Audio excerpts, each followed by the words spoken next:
You know what we don't hear every day? A Trump supporter minding his own business, setting up Trump signs in his yard, and someone coming and running him over with their ATV. Developing now in Houghton County, Hancock City Police say they need your help to find someone who could have caused a string of incidents over the weekend. The cases range from vandalism to a hit and run involving an ATV. TV6's Vinny Lavia joins us in the studio to break down what we know. Vinny. Grace, Cody, the Hancock Police Department is asking the community to help identify a suspect in a string of incidents in the city yesterday. The incidents are 2 vehicle vandalizations and a hit and run.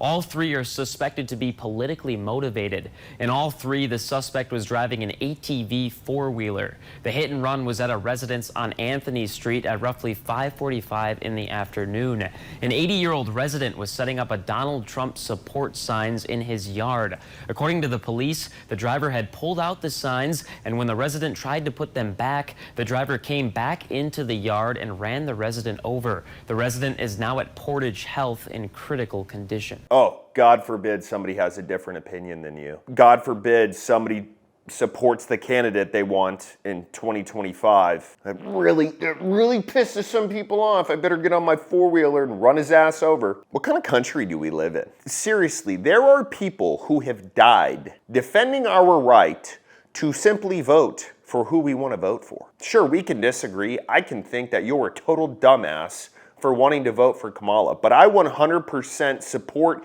and will defend your right to vote for whoever you want. That's what makes America America. The people decide who is in office. That's what it is. It's funny though, it's always somebody that's setting up a Trump sign that's got some liberal running over there telling them, oh, you're some piece of shit. Taking the signs off their property. To stretch them and to hold them up. He's showing public support for his candidate of choice, but you don't have to look closely to see the sign is in rough shape.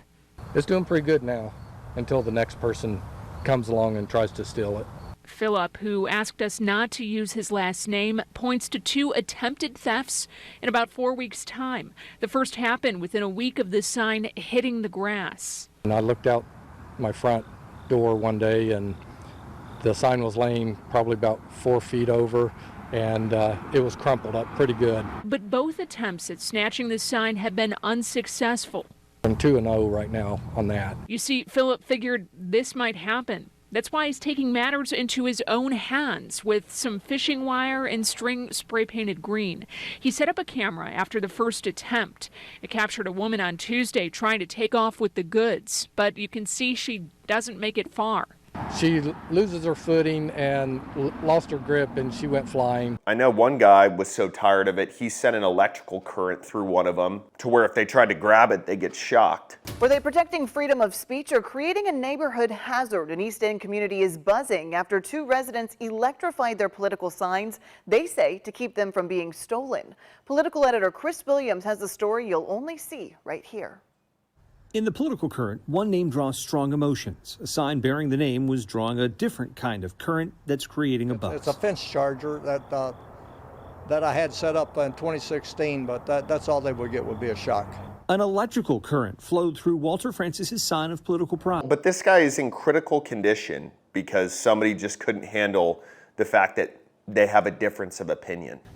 We're not sure what could happen. Could he die from these injuries?